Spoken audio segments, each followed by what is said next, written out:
मैं आपको थोड़ा सा याद दिलाऊंगा। कल मेरे मन में विचार आया, लगभग 5-6-7 सालों से। पहले तो मुझे पता था कि वो इनके जो सुपुत्र हैं वो भी शिक्षक हैं, तो मैं भरतपुर रहता था तो मेरे को मिल जाते थे, राजी खुशी भी पूछते थे। लेकिन कल मैंने हमारे महाराज साहब हैं, उनसे मैंने पूछा कि हमारे गुरुजी शंकर लाल जी का क्या हाल चाल है, तो मैंने दामोदर जी को फोन किया। उन्होंने कहा कि स्वस्थ हैं। मैंने कहा कि आने की स्थिति में है क्या? उन्होंने कहा आने की स्थिति में है, वो बेटे के पास भरतपुर ही रहते हैं। तो मैंने कहा उनको आप लेकर के आए, और वो मैं इसलिए कि मुझे ध्यान है, पहले जब प्रथम बार विद्यालय जाते थे तो घर वाले मिठाई बांटते थे। मिठाई जो होती थी वो गुड़ होता था,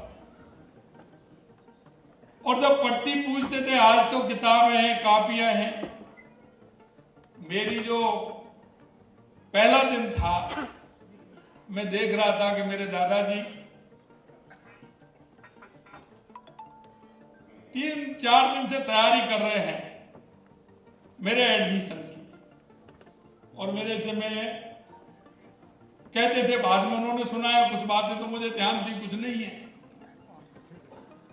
लेकिन जब वो गए थे तो वो पट्टी थी, उस पट्टी पे गेरू लगा करके, गोटा लगा करके एक बुद्धगला उन्होंने बनाया, उसमें डोरी बांध करके एक वो कलम बना करके उसमें लेकर के मेरे को सबसे पहले, और हाथ में गोड़ दक्षिणा जो देते हैं गुरु जी को, वो लेकर के गए। पहले एडमिशन बड़ा, आज हम जो पहला एडमिशन बच्चे का या बच्ची का होता है, उसका बड़ा महत्व होता था, और वो जीवन में उस महत्व इतना बड़ा होता था कि जब हम जाते थे वहां, गुरुजी एडमिशन करते थे। हमारे तो ये था कि अकेले ही गुरुजी थे वहां उस समय। मां साहब शंकर लाल जी उस विद्यालय में, प्राथमिक विद्यालय था मेरे गांव का, छोटा सा गांव का ही विद्यालय था। उसमें मेरा एडमिशन, प्रथम जो मेरा वहां एडमिशन किया, वो हमारे गुरुजी शंकर लाल जी ने किया। और वो इस विद्यालय 5वीं तक था, प्राथमिक विद्यालय तक 5वीं तक मैं वहां पढ़ा। तो 5वीं तक गुरुजी वहीं थे। 5वीं तक जब मैं पढ़ा, गुरुजी वहीं थे। उसके बाद में पड़ोस के गांव में 8वीं तक उच्च प्राथमिक विद्यालय जो थे, मैं उसमें गया। लेकिन मैं कह सकता हूं कि जो गुरुजी का जो संस्कार है, गुरुजी का जो बालक के प्रति जो समर्पण होता है, आज हम देखते हैं, भले ही संपर्क से करें, टेलीफोन से करें। मैं मेरे गांव के परिप्रेक्ष्य में कुछ बताना चाहता हूं। गांव में क्योंकि खेती का काम होता था, और घर वाले भी बजाय पढ़ाई के खेती के काम पर ज्यादा फोकस करते थे। तो फोकस करते थे, मैंने गुरुजी को कई जगह देखा। इनसे पहले भी जो गुरुजी थे, बाद में गुरुजी थे, वो भी देखे, तो वो समय निकाल करके उनके घर जाते थे, और घर जा करके कहते थे पिताजी से, दादाजी से, और कहते कि बच्चे को स्कूल नहीं भेजा आपने? कि नहीं गुरुजी, आज ज्यादा काम था मां साहब, घर में काम चल रहा है खेती का, इसलिए इसको नहीं भेजा। इतनी चिंता करके उनको कहते थे कि नहीं, खेती के काम और 2 दिन बाद हो जाएगा, लेकिन इस बच्चे को आप पढ़ाई के लिए भेजो। इतना सब कुछ करते थे। और वो आज के समय में और उस समय में काफी अंतर भी था। आज हम जिस परिप्रेक्ष्य में हैं, बहुत बड़ा अंतर है। हम देखते थे कि काफी, जब उच्च प्राथमिक में हम पढ़ते थे 6वीं से 8वीं तक 10वीं तक, तो हम पड़ोस में जाते थे, 5-7 किलोमीटर जाना होता था, 5-7 किलोमीटर आना होता था, और पूरा पढ़ाई का बस्ता साथ में जाता था। लेकिन मैं ये सारी बातें इसलिए कहना चाहता हूं कि जीवन में गुरु का महत्व बहुत है। गुरु बिन जीवन सूना है। और मैं आज उन सभी गुरुजनों को प्रणाम करता हूं, उनको नमन करता हूं, और मैं उनको बधाई भी देना चाहता हूं कि वो एक ऐसे पावन कार्य को कर रहे हैं जो आने वाले समय में जिस तरह का वो ज्ञान विद्यार्थी के अंदर डालने का काम करते हैं। कई बार ऐसा होता है कि जो मूर्ति बनाता है, उस मूर्ति बनाने वाले के मन में कई तरह के भाव उत्पन्न होते हैं। एक मूर्ति बनाता है, वो ये सोचता है कि मैं इस मूर्ति को मेरे काम के लिए, उधर पूर्ति के लिए मैं बना रहा हूं, कि जिससे उससे मेरा घर या मेरा परिवार चल सके। एक मूर्ति जो बनाते हैं, वो इसलिए बनाते हैं कि मूर्ति बन जाए, और मूर्ति बनकर के अच्छी अगर मैं बनाऊंगा तो बाजार में इसका अच्छा भाव मिलेगा। एक व्यक्ति बनाता है कि एक मूर्ति अगर अच्छी बन जाए, लोग आए और इस मूर्ति को देख करके ये मूर्ति भगवान का रूप ले, सुंदर और अच्छी बने, आने वाली पीढ़ी को प्रेरणा देने का काम करे। मैं आपसे निवेदन करना चाहता हूं कि हमारे शिक्षक, जिस तरह से हमारा एक प्रजापति कुमार जिस तरह से मटका बनाता है, मिट्टी को गूंथता है, और गूंथते समय उसको आइडिया लग जाता है, क्योंकि कई लोग देखते हैं वो इतनी देर हो गई इनको, लेकिन वो उस मिट्टी में देखता है कि ये मिट्टी जो मैं मूर्ति बनाना चाहता हूं, उसके बनाने लायक ये मिट्टी अभी गुथी या नहीं गुथी। वो लगातार गूंथता जाता है, लगातार गूंथता है, पानी डालता है, कभी कमी पड़ जाती है तो फिर वो उसमें मिट्टी मिलाता है, और धीरे धीरे उस मिट्टी को ऐसी मिट्टी बनाता है कि जो मेरे मन में जो विचार है, मिट्टी गूंथते गूंथते जो मेरे मन में विचार आया कि इसकी मुझे किस तरह से शक्ल देनी है, इस मिट्टी का मुझे कैसी मूर्ति बनानी है, वो उसके लिए प्रयास करता है। और मैं कहना चाहता हूं कि वो ये सोचते सोचते अपने काम में कामयाब भी होता है, और उस मूर्ति का वही स्वरूप बना करके देता है, और वही स्वरूप उभर करके आता है जिसको हम और आप सभी पूजने का काम करते हैं, उसे वंदन करने का काम करते हैं। इसलिए मैं कहना चाहता हूं कि आज पूर्व राष्ट्रपति डॉक्टर एस राधाकृष्णन जी का जन्मदिन भी है, और एक अच्छे शिक्षक होने के नाते आज का दिन शिक्षक दिवस के रूप में ये मनाया जाता है। और शिक्षक दिवस के रूप में मनाने का कारण भी है क्योंकि उन्होंने जितना काम किया, उन्होंने शिक्षकों को दिशा देने का काम किया और उन्होंने ये कहा कि शिक्षक प्रदेश का नहीं, देश का नहीं, अगर पूरी दुनिया का उत्थान करना है तो एक उस पर आधारित अगर कोई है तो वो एक राष्ट्र का शिक्षक है जो इसको सर्व बना सकता है।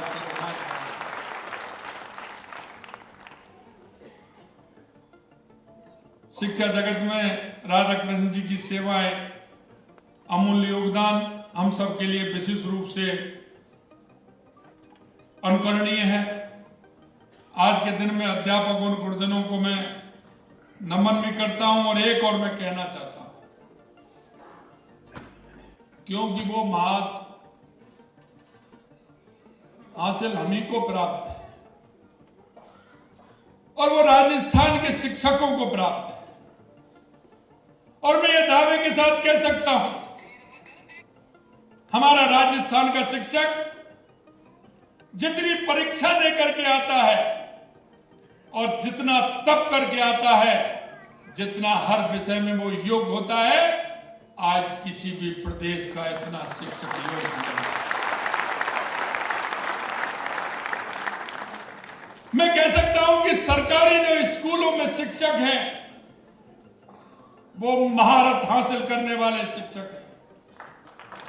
वो ऐसे शिक्षक हैं कि शिक्षा के बुनियादी ढांचे को बदलने में पूरी भूमिका निभाने का काम, क्योंकि उनके अंदर टैलेंट है, उनके अंदर योग्यता है और उन्होंने अपने अपने क्षेत्र में अपनी पढ़ाई के द्वारा महाहासिल प्राप्त कर रखा है।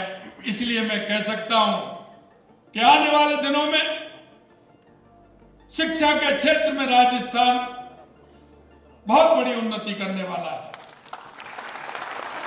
हर क्षेत्र में आगे रहने वाला है, क्योंकि जब गुरु मजबूत होता है तो चेला अपने आप मजबूत हो जाता है। उसमें कोई किसी तरह की शंका नहीं होनी चाहिए।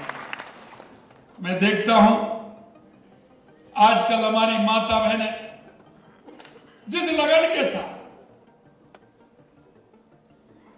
काम करती हैं, कई बार मैं देखता हूं हमारी माता बहनें शिक्षक के रूप में बहुत अच्छा काम करती हैं।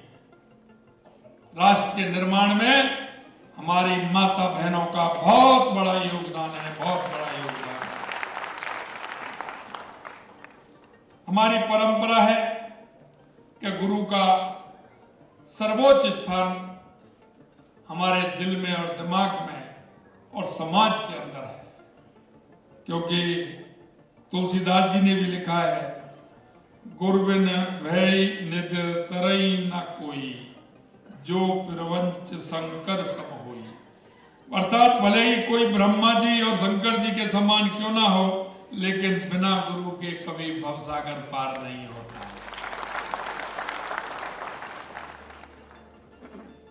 कभी कभी हम देखते हैं मांग भी आती है, उसको पूरा भी करते हैं, होना भी चाहिए।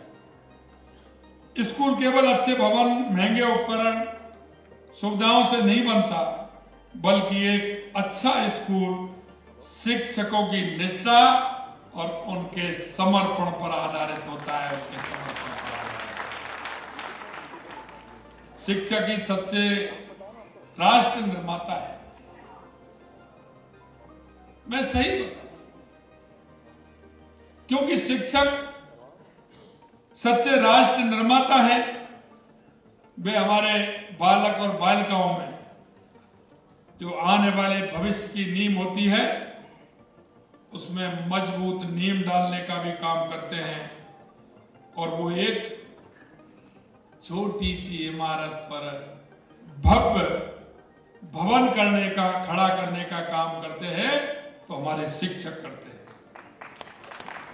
शिक्षक की वास्तविक सफलता इसी में नहीं है कि उनके विद्यार्थी अच्छे इंसान बने, ऐसा इंसान जिनके विचार तर्क संगत हो, जिनमें करुणा का भाव हो, सहानुभूति हो और समावेशी समाज के लिए काम करने की दृढ़ इच्छा शक्ति हो, और हमारे उस बालक में संवेदनाएं, हमारे माता पिता के प्रति, हमारे बुजुर्गों के प्रति, गुरुओं के प्रति और उन लोगों के प्रति जिनको सहारे की आवश्यकता होती है, उनके प्रति हमारी संवेदनाएं भी हैं।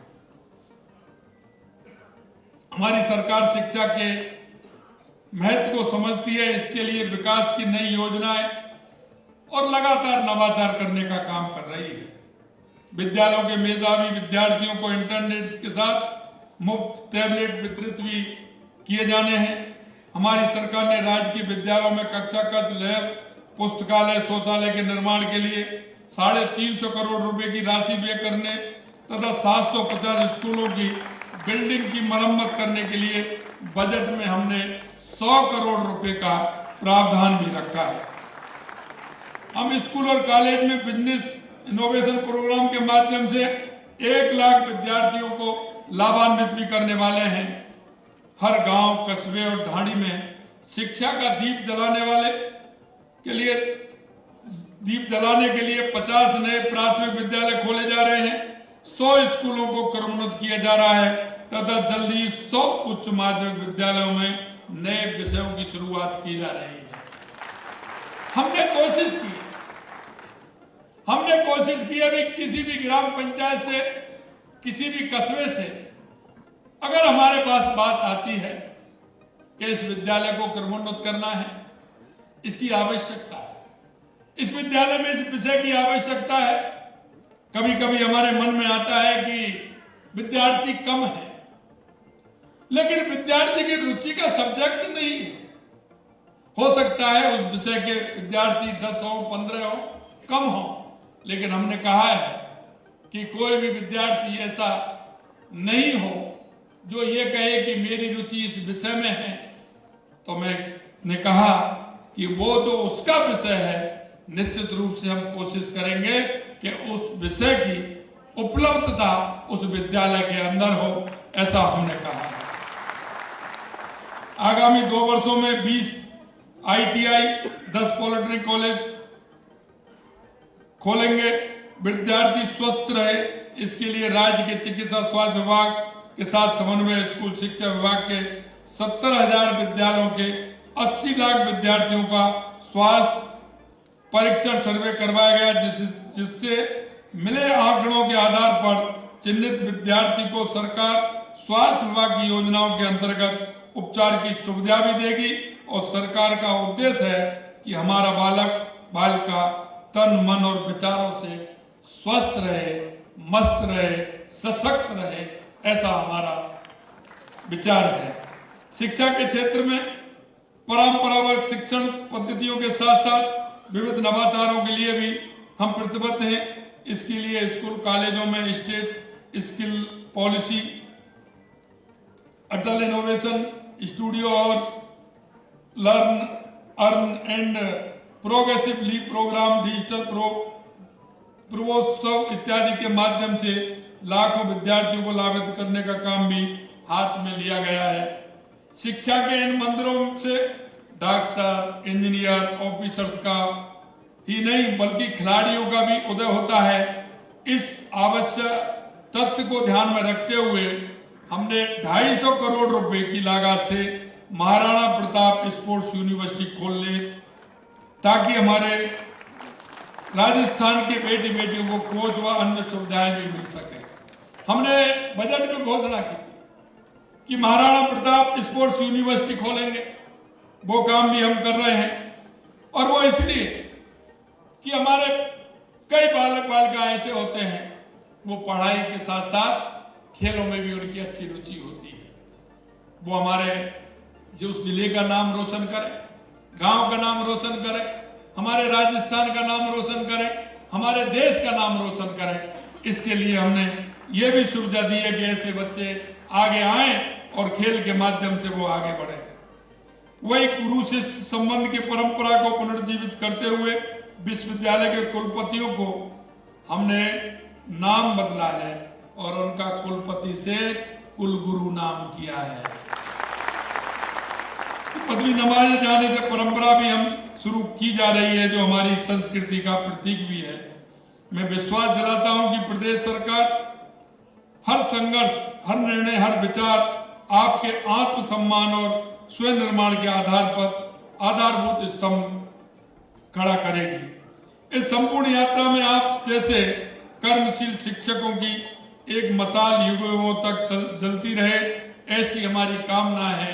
और यही नहीं, आप शिक्षा के क्षेत्र में काम कर रहे हैं, आप आने वाली पीढ़ी को एक सशक्त और मजबूत और श्रेष्ठ बनाने का काम कर रहे हैं। लेकिन मैं कहना चाहता हूं, आपके विचार भी आवश्यक है, आपके सुझाव भी आवश्यक है, क्यों कोई व्यक्ति पूर्ण नहीं होता। और मैं इस बात को सभी जगह कहता हूं, उम्र चाहे कितनी भी हो जाए, लेकिन अनुभव हमेशा आते रहते हैं। और ये अनुभव ऐसे होते हैं कि उम्र के हिसाब से नहीं, कहो तो 10 और 11 और 12 साल का एक छोटा बालक बहुत अच्छा सुझाव दे सकता है, और हमें उनके सुझावों को मानना भी चाहिए। क्योंकि अच्छे सुझावों के लिए यह नहीं है कि ये सुझाव इन्होंने दिया है। मैं इसलिए आपसे कहना चाहता हूं, सभी गुरुजनों से कहना चाहता हूं, राजस्थान के सभी हमारे गुरु अनुभवी हैं, उस क्षेत्र में काम करते हैं, इसलिए मैं उनसे कहना चाहता हूं, आपके वो अनुभवों को भी साझा करें, जिससे राजस्थान के विकसित राजस्थान में आपके उन सुझावों की आवश्यकता है, जिससे कि हमारा राजस्थान आगे बढ़ सके। और हम उस क्षेत्र में आप सुझाव दे रहे हैं, उन सुझावों को मानते हुए हमारी सरकार काम करे। मैं प्रदेश की सरकार की ओर से एक बार फिर आपको बधाई देता हूं और विश्वास दिलाता हूं कि हमारा हर एक कदम आपके लिए होगा, आपके हितों के सजेने के लिए होगा, आपके उत्थान के लिए होगा, राजस्थान के नवनिर्माण के लिए होगा। मैं आप सभी से इतना कहना चाहता हूं, और सभी जो हमारे गुरु हैं, निश्चित रूप से उनको भी मैं निवेदन करना चाहता हूं, उनको भी कहना चाहता हूं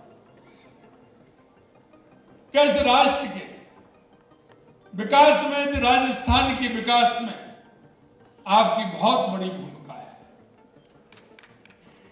और मैं आपको यह भी मानता हूं कि लगातार आप पर सामाजिक सरोकार के कार्य हो या सरकारी कार्य हो, उन सभी में अगर सबसे ज्यादा भागीदारी रहती है तो हमारे गुरुजनों की रहती है, हमारे गुरुजनों। और हमारा गुरु वास्तविकता में मैं कह सकता हूं कि हर क्षेत्र में, क्योंकि गुरु की महिमा जितनी मैं करूं उतनी ही कम है। जैसा मैंने कहा कि गुरु का योगदान हर व्यक्ति के जीवन में है, हर व्यक्ति के जीवन में, वो चाहे कितना भी बड़ा बन जाए, लेकिन बिना गुरु के संभव नहीं है। गुरु का योगदान उसमें बहुत आवश्यक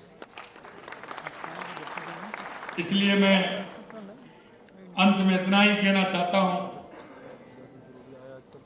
कि देश के यशस्वी प्रधानमंत्री नरेंद्र मोदी जी के नेतृत्व में 2014 के बाद आप सभी ने परिवर्तन महसूस किया, और परिवर्तन महसूस इसलिए किया होगा कि 2014 से पहले भी आपने देश की स्थिति देखी। लेकिन मैं कह सकता हूं कि 2014 के बाद चाहे हमारी गरीब कल्याण की योजनाएं हो, चाहे हमारे विकास की योजनाएं हो, चाहे देश के अंदर आतंकवाद और नक्सलवाद का खात्मा हो, या दुनिया में बढ़ता हुआ भारत का गौरव हो, ये अपने आप में आप लोगों ने महसूस किया। सामाजिक सरोकार के क्षेत्र में भी आपने देखा होगा कि देश के यशस्वी प्रधानमंत्री नरेंद्र मोदी जी ने सामाजिक सरोकार के क्षेत्र में लाल किले से स्वच्छता का संदेश देने का होगा। तो आज आप देख सकते हैं कि स्वच्छता के क्षेत्र में हर व्यक्ति, हर छोटा बालक के अंदर जो भावना पैदा की है, ये देश के यशस्वी प्रधानमंत्री नरेंद्र मोदी जी के इस स्वच्छता अभियान का जिस तरह से पूरे देश के अंदर चला है वो आपके सामने है। इसी तरह से आपने देखा हो हमारा लिंग अनुपात में काफी अंतर आ गया था, तो देश के यशस्वी प्रधानमंत्री नरेंद्र मोदी जी ने एक नारा दिया, बेटी बचाओ बेटी पढ़ाओ, और उस नारे को लेकर के चले। तो आज आप उस लिंग अनुपात में भी अंतर देख रहे हैं कि अब बहुत कम अनुपात रह गया, लगभग बराबर का अनुपात आ रहा है। अभी 5 जून को एक काम और उन्होंने किया है कि पर्यावरण की दृष्टि को देखते हुए 5 जून पर्यावरण दिवस के दिन माननीय देश के यशस्वी प्रधानमंत्री नरेंद्र मोदी जी ने एक पेड़ मां के नाम लगाने का आह्वान किया है। और आप देख सकते हैं जिस तरह से राजस्थान के अंदर एक दिन में वर्ल्ड रिकॉर्ड बनाने का काम किया, वो माननीय हमारे शिक्षा मंत्री जी ने बताया कि राजस्थान सरकार ने 7 करोड़ पौधे लगाने का संकल्प लिया था। हमने एक दिन में 1 करोड़ 40 लाख पौधे लगाने का काम हमारी सरकार ने। मैं आपसे इतना ही निवेदन करना चाहता हूं, एक नागरिक होने के नाते, और हम भी एक राजस्थान के एक ऐसे नागरिक होने के नाते जो शिक्षक होने के नाते, और मैं आपसे इसलिए और मैं ज्यादा मन से कहना चाहता हूं, अधिकार से भी कहना चाहता हूं कि समाज के अंदर हमारे गुरुओं की भूमिका है वो अलग है, क्योंकि समाज में आपकी मान्यता है, समाज आपका विश्वास करता है। हर समाज में आप जाएंगे आपका सम्मान भी होता है, और समाज में गुरुओं की मान्यता है।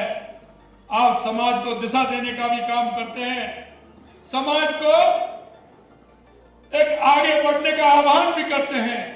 मैं आपसे इसलिए निवेदन करना चाहता हूं कि समाज में अगर कोई बात आप कहेंगे तो लोग आप पर विश्वास करते हैं, जनता आप पर विश्वास करती है।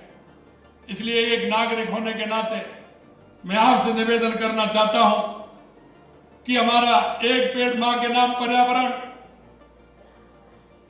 को बचाने के लिए, राजस्थान को एक ऐसा राजस्थान बनाने के लिए, हरियाणा राजस्थान बनाने के लिए आपसे निवेदन भी करता हूं और आपसे आह्वान भी करना चाहता हूं कि एक पेड़ मां के नाम के अभियान को हम आगे बढ़ाएंगे, अभी नहीं लगातार बढ़ाते रहेंगे, और फिर राजस्थान को हरियाणा राजस्थान बनाने का काम करेंगे। एक नागरिक होने के नाते अंत में मैं इतना भी कहना चाहता हूं,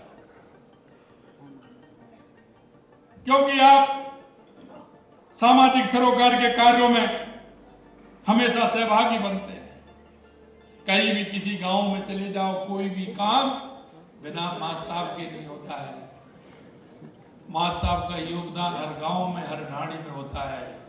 पहला काम कोई करेगा तो सबसे पहले मां साहब को बुलाएगा, मां साहब आप आ जाइए, इस काम को करिए। ये मैं अच्छी तरह से जानता हूं, और इसलिए मैं कहना चाहता हूं कि नागरिक होने के नाते हमारी केंद्र की योजनाएं हो या हमारे राज्य सरकार की योजना है, हमारी ऐसी योजना है, कोई भी व्यक्ति किसी को जो आवश्यकता है, हर योजना का नाम हमारा उसमें है। उस योजना का लाभ उस अंतिम पंक्ति में बैठे व्यक्ति को मिले, उस मेरे पड़ोसी को मिले, मेरे उस दिव्यांग भाई को मिले, मेरी उस बूढ़ी मां को भी मिले, मेरा उस गरीब मजदूर को भी मिले, मेरा जो छोटी बहन है उस बहन को भी मिले, मेरे हर व्यक्ति को उस योजना का लाभ मिले, क्योंकि आपकी जानकारी में पूरा होता है और आपके पास लोग आकर के भी मिलते हैं। क्योंकि अगर कोई माँ बाप से कोई नहीं कह पाता है, वो बात गुरुजी से जरूर कह देता है। इसलिए मैं आपसे करवत अनुरोध करना चाहता हूं कि इस राजस्थान के विकास में, राजस्थान के मजबूती में, इसको सुदृढ़ करने में गुरुओं से यही अपेक्षा करता हूं कि आज शिक्षक दिवस के अवसर पर इस राजस्थान के उत्थान के लिए, राजस्थान को विकसित बनाने के लिए आप सभी आगे आए। समाज में एक नागरिक होने के नाते जो हमारी योजनाएं, उन योजनाओं को भी पहुंचाएं। अगर किसी तरह से कोई बीमार है, कोई किसी तरह का है, उन योजनाओं का लाभ मिले। अंत में सभी, मैं यहाँ मंचासीन सभी अतिथियों का और आप सब इतनी बड़ी संख्या में हमारे गुरुजी आए, आज सभी का सम्मान भी है, उन सब का और बीसी के माध्यम से राजस्थान के गांव, ढाणी, पंचायत से जुड़े सभी गुरुओं का मैं अभिनंदन करता हूं, वंदन करता हूं, चरण वंदन करता हूं, नमन करता हूं। बहुत बहुत धन्यवाद। जय हिंद, जय भारत, जय राजस्थान।